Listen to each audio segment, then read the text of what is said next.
ยาปูทางปูงอยู่บัดเดี๋ยวพี่น้องกราบสบายดีFCทุกคนเด้อสบายดีตอนเช้าๆพี่น้องบรรยากาศตอนเช้าเนาะบรรยากาศอยากอยู่หวานยาอยู่เด้อไม่ต้องคิงกันเลยพี่น้องปลามือแดงสีมืออ่ะเนาะเพราะว่ามานอน2 คืนเดี๋ยวดิ2 คืน3 มื้อเนาะไม่ต้องคิงมามื้อที่3กับมื้อนี้แหละพี่น้องมือแดงว่าสิได้เมื่อเด้วเพราะว่าบ่มีไผอยู่เฮือนเด้อพี่น้องไม่ต้องทิ้งมากเลยเนาะแต่ไอ้โดนว่าก็อยากเนี่ย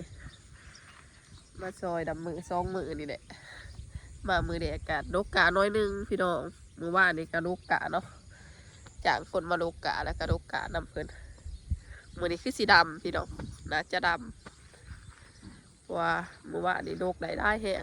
อันนี้ข้าดำได้ให้1ให้มันใหญ่ดูพอดีนะสิเป็นไฮดิสิเป็นไฮดิไฮหิมเทียงเนาะไม่ได้จะสิหายไอดอนมาครับเอาพี่น้องสิเด็กแรกประมาณ4 โมง5 โมงผู้ใด3 ขึ้นแต่เบียกเนาะ3 ขึ้นแต่เบียกว่ามันกับโบวิไฟอยู่เพื่อนพี่น้องไม่ต้องกินกันมาโบวิคน1 ข้าว 1 น้ำเต็มกิน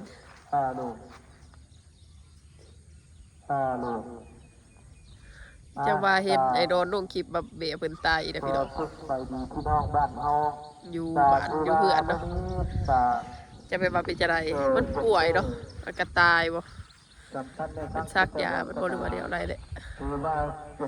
แต่อีตนเพิ่นพี่น้องมันกินกับบ่อยากโทษบ่อยากว่าอีหยังเนาะมันบ่เป็นความผิดของใครค่ะนะเห็นเพิ่นลงคลิปแต่เห็นเพิ่นโทรมาว่านี่ก็แต่อีตนเพิ่นก็บ่อยากให้มันเกิดเนาะ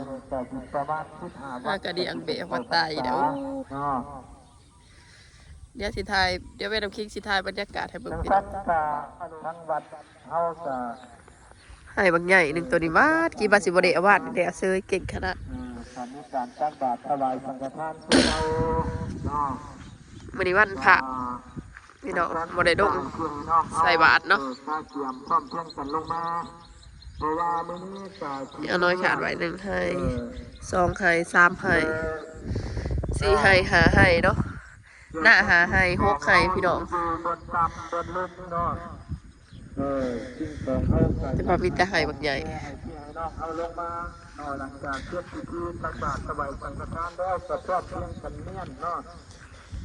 เพราะว่าก็ว่าแม่น้ำคิงสิมือแดงนี่กะอันนั้นแม่น้ำคิงสิไปเมื่อเซ่แน่มื้ออื่นพี่น้องก็ได้ว่าสิซอยเพิ่นได้แต่มื้อนี้เนาะ บ่ได้เฮ็ดหยังหลายดอกแต่ก็พอได้เฮ็ดกอกๆแก๊กๆน้อยนึงพี่น้อง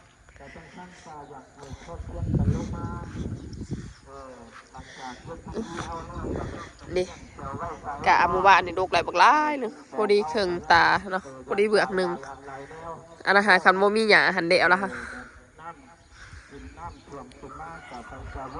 มัดละ2,000สะสำบายพี่น้อง ลำมือนี้คือสิเบิดเพราะว่ามือนี้แล้วกระจ่างกดมาเนาะ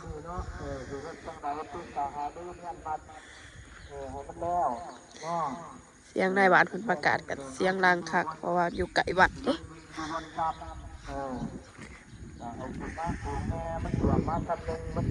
มัด2,000 กีบได้อยู่ประมาณ500-600 มัดเนาะเมื่อวานกดละ100,000 ปลายพี่น้องนี่5 คน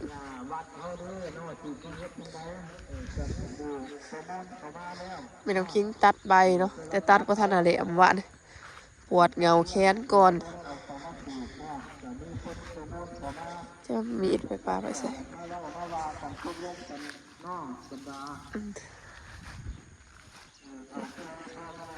วันนี้ก็สิตัดอีกนี่สิตัดกะเดี๋ยวจะสิคนกะไปไหวเนาะคนกะไปไหวให้นะ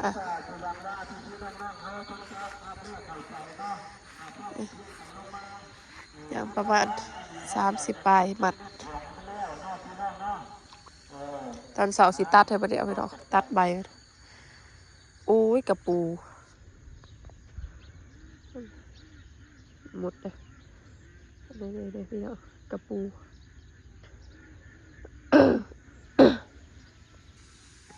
เมืองนี้คันบ่มีหยาเขาเลยเอาได้หวานพวก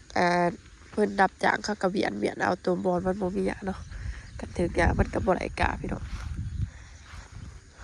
ไอ้ป้าใบก่อนมื้อหน้าเขาสิดกบ่เบืองมันบ่มีหยาเดี๋ยวน้องพี่สิไปหาเตรียมตัวก่อน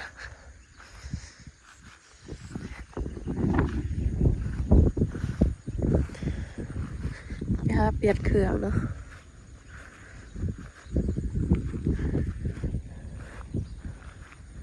คือสิเบิดฝนเด้อพี่น้องเพราะว่าในกระแดดบ่แดดดอกแต่ว่ามันกัดท้องผ้าแบบแจ้งๆบางๆแน่เนาะบ่คือฝนคือแต่ละมื้อแต่ว่าจะตกตอนแดงน้อยนึง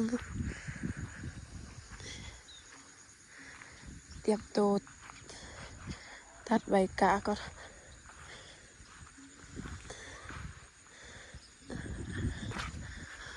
ทำอิดเป็นของคิงว่าสิมานอนคืนหนึ่งเนาะพี่น้องบอกว่ามือมากับบริเฮ็ดอียังค่ะนะบ่ถือมือเพิ่นลกกะเนาะในลกตอนแดงน้อยหนึงก็ได้ว่าบริเฮ็ดบ่มีเวียกอียังซ้ำมาเด่นซื่อๆเนาะมือทำอิดมือที่สองมาเพิ่นจังลกกะพี่น้องก็ได้ว่าบ่พาเมื่อหรอกถ้าดำหน้าก่อนจักมือนี่แหละดำมือนี่แหละแต่มืออื่นกับผู้นี้เป็นมือวันพุธเนาะพี่น้องมันกระตรงกับมือที่แม่น้ำคิงไปเมื่อเซ่ซื้อขนมปังเตรียมลงตลาดเพราะว่าหลายวิกเลยคนบริโภคตลาดพี่น้องตั้งแต่ฝนดินมากับบอยากนึ่งกับบอยากเสี่ยงไปเนี่ยพี่น้องกันเท่าคายบ่เบิดเท่ากับได้ถิ่มเบิดกำถึงกำไรแม่น้ำคิงก็ได้ว่าหยุดเอาซะดินดูลายกันเลยเพราะว่าทอดขนมเผ็ดขนมกระถิ่นกำไรมันกับบริได้เนาะพี่น้องกำไรกับบรายปันไดเขาขายเบิดจะมาเห็นกำไรพี่น้องคันว่ามันเดือมากับเบิดโดดกำไรฮะกันเลยไม่ต้องกินกันเลยยุดแต่บ้านนี้มันเดิมแจงเดิมคือสีเดิมแบบว่าบางๆเนี่ยพ้นเนาะก็เลยว่าสิไปสิดอกไปค่ายอีกเท่านึงพี่น้องมือพ้นหมดตกเนาะ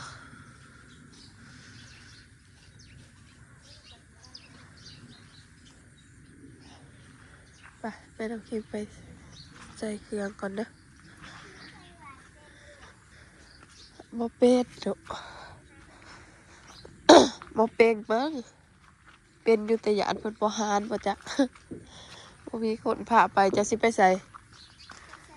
บาดตื่นใส่บาดแต่เช้า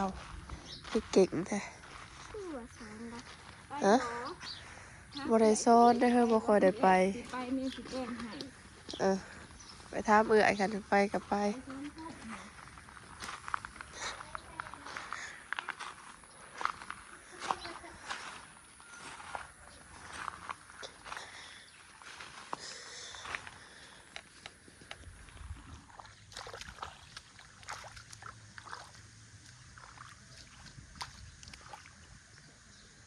โอ้ยหรือว่าขู่มาเก็บหอยพี่น้อง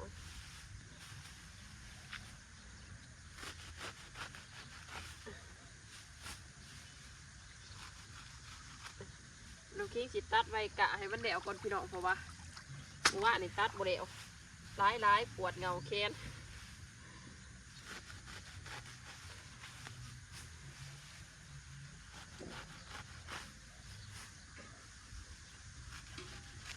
ตัดใบเนี่ยเดี๋ยวคนก็มาเอาไปให้งูอะไรนี่พี่น้องกินเสียบขนาดเด้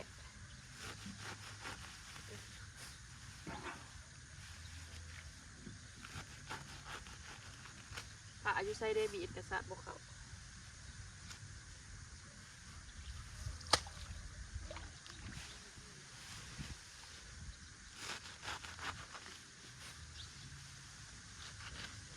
ความหนุกเช้าว่าท่านตื่นพี่น้องแต่ว่าตื่นมาเพื่อกับโบโซหรอกมันมีหมูเด่นเนาะเมื่อคืนนี่เพิ่นสั้นยาว่าสิโบโซโบหายกับโบหายอีนี้พี่น้องนอนรับปุ้ยแต่งเตะพวกกับแต่แค่2 ถุงกลัวพี่น้องคนนอน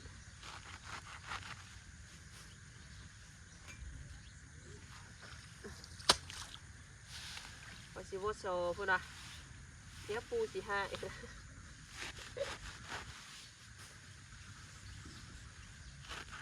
ต้องปูบอกไว้ว่าอย่าสอเด้อหมูเด้งเด้อปู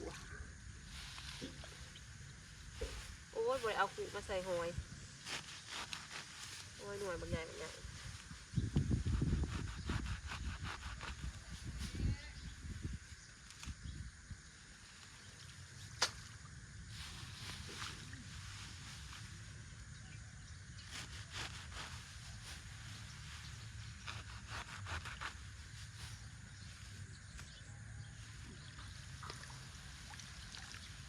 อาซัมพอดำบ่ได้ตัดเนี่ยเอาเนาะตัดเนี่ยอะไรกระดำเนี่ย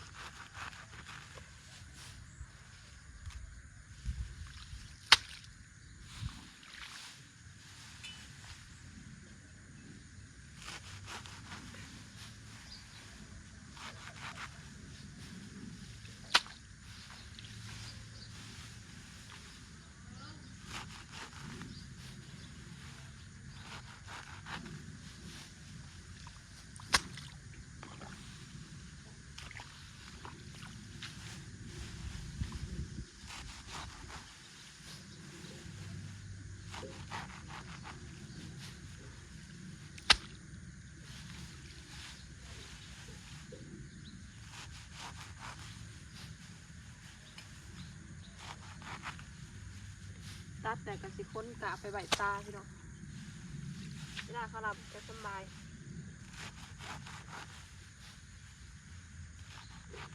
วันนี้เพื่อกระจ่างคนอีกก็จางดำจางลุก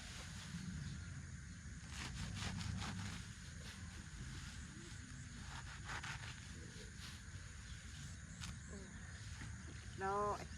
2 4 6 8 10 12 14 15เป็นมาเป็น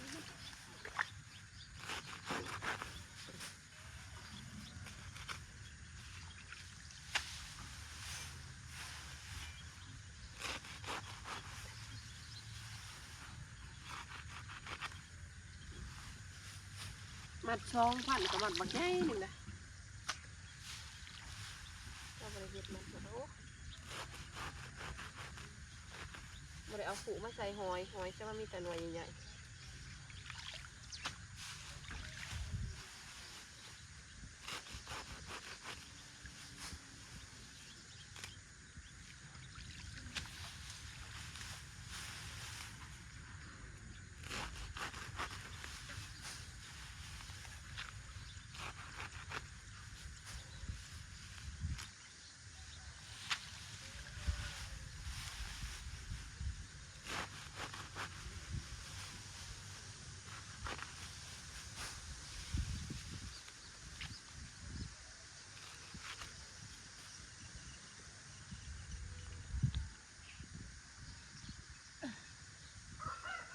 แม่วัดจะย่างมาเอาขู่ห้อยมาให้ในเด้อมีแล้ว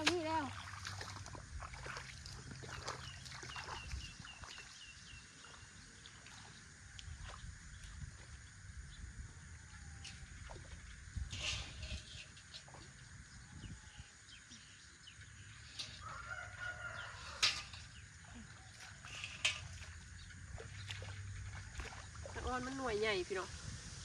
ห้อยกระดาษมันจะหน่วยบางใหญ่อ่อนโอ๊บคือจังแคบเสียบวัน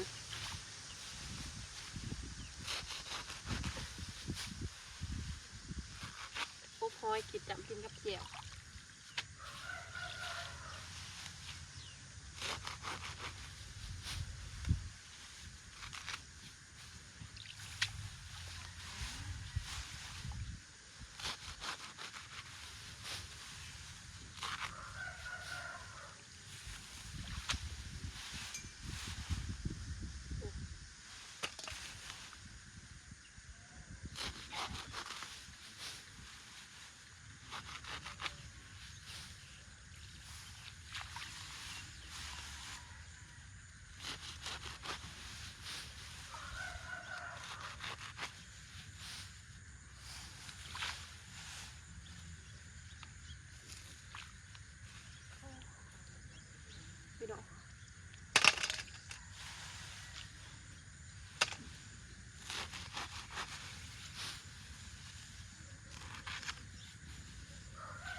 ดี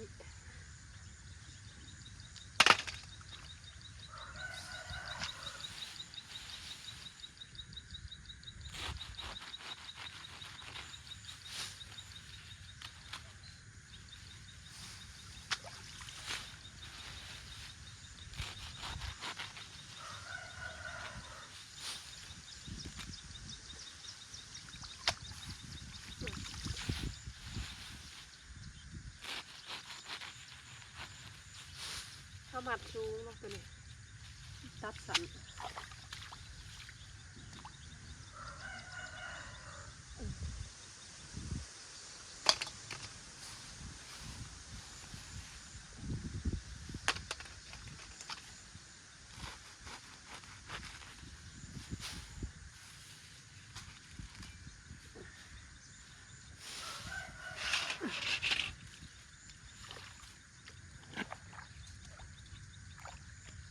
4 6 8 10 12 14 15 17 8 19 9ตัวนี้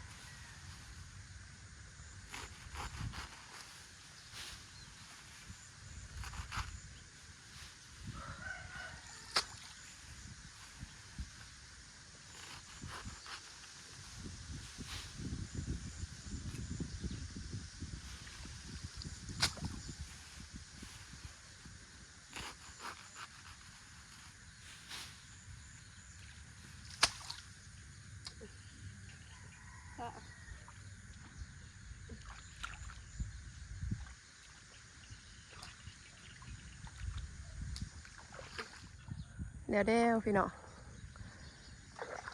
ตัดเรียบร้อยกะ60 มัดพี่น้องเนี่ยเบิ่งคือจังหวัดประมาณ30 ปลาย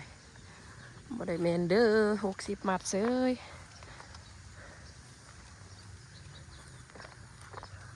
เก็บหอยลายแล้วมันตะการ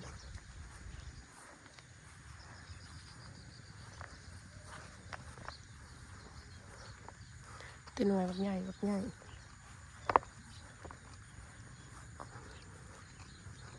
ันบ่ได้เก็บตอกกะมาไว้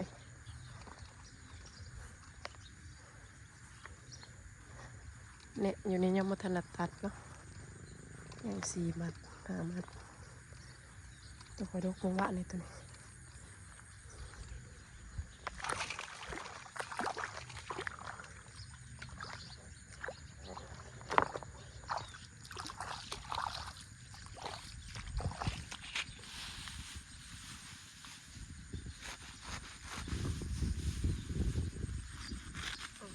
กระดูกเองเป็นมันน้อย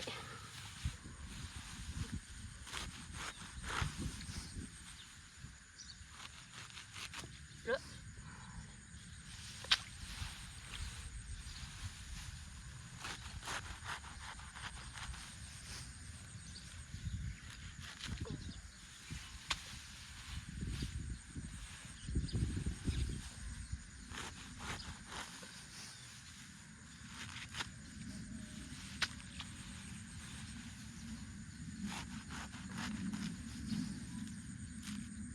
มัดซ้ำนี้ได้ลำหมวนพอดีกำมือแต่ว่าคันเอาจากมัดซ้ำนี้ตุ๊บเลยพี่น้องมัด2,000เนาะกำหนึ่งแป๊บเดียวกระไรมัดอันว่าไรมัดซ้ำนี้ย่านพุทธซี่หาเซนเมื่อต้องมัดใหญ่เติบน้อยนึงนะได้กระซ้ำเป็น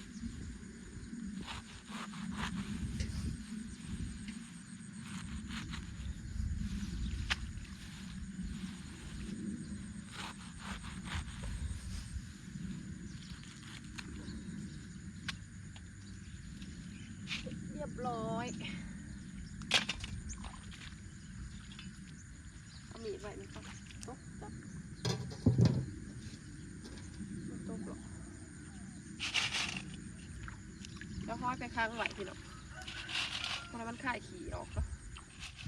เดี๋ยวพี่น้องตัดเรียบร้อย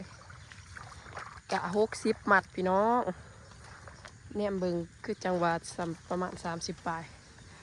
บ่ได้แมนเด้อ60 มัดเซ้ย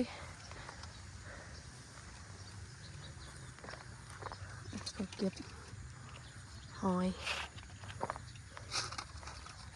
ลายแล้วในตะกร้า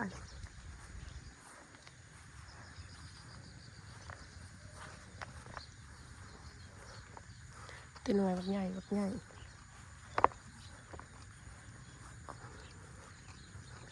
มันบ่ได้เก็บดอกกะมาไว้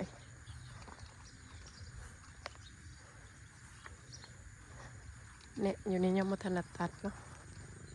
ยัง4 มัด5 มัดตัวคอยดกลงละในตัวนี้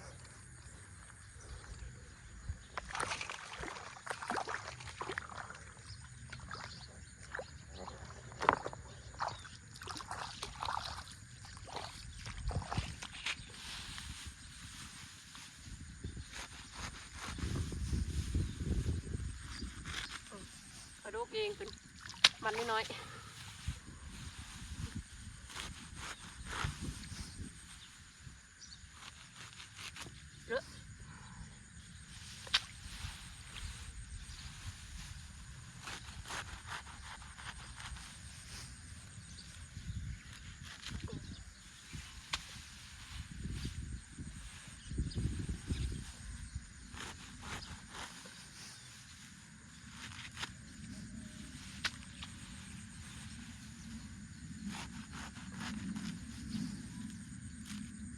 มัดซ้ำนี้ได้ลำหมวนพอดีกำมือแต่ว่าคันเอาจากมัดซ้ำนี้ทุบเลยพี่น้องมัด2 พันเนาะกำหนึ่งแป๊บเดียวกระไรมัดกันว่าไรมัดซ้ำนี้ย่านพุทธซี่หาเซนเมื่อต้องมัดใหญ่เติบน้อยนึงได้กระซ้ำเป็น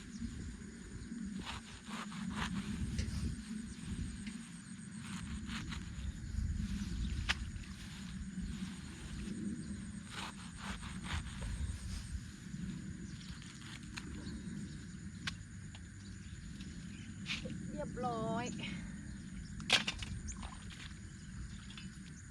เอามีดไว้ไหมครับตกจับตกหรอกแล้วห้อยไปค้างไหวพี่น้องเพราะมันข่ายขี่ออกเนาะตื่นนะบ่เอ้ยป้ามาแต่งตัวสวยแท้มาสบายดีป่าลูกเลยมาไว้ยังว่าปิตีไอเห็นกะคักในตีไว้สบายดีป่าลูกป้ามือนี้เป็นเสาสีสดใสแห้งไปรับน้ำเมื่อนี้น้องใช้ปันกับน้องน้ำพิงสิไปงานวัดเด้อโอ้ไปงานวัดเคยก็ไปงานวัดโอ้ยสัตว์สวยเนาะใส่ชุดไฟมาใส่อันนี้จะมางะมาดีแต่ได้สุดข่อยโอ้สุดจะบ่สุดจะแต่น้อยบ่เข้ากันกับนั่นดิ้งเนาะมีแต่ฝูงงามๆเอ้ยแต่งหน้าปัดแก้มจะสิไปกันนั้นใส่บาตรกับไผกับเจ้าสิพากันไปเองบ่ก็จะไปบาดน้ำน้ำอยากกิน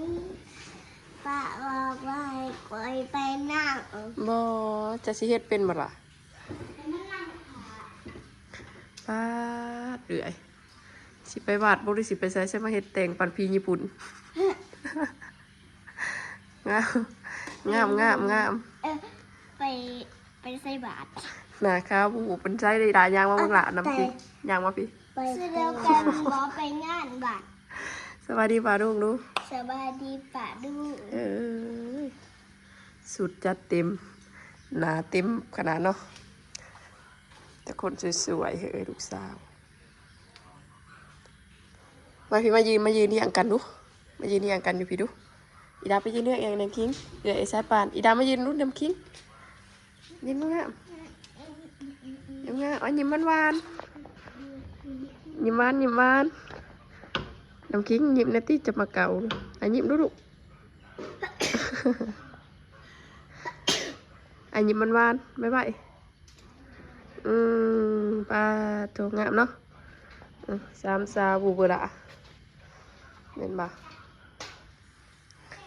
ไปเดี๋ยวแม่ลงอันนี้กันเนี่ยลูกสาวสิไปใส่บาตรพี่น้อง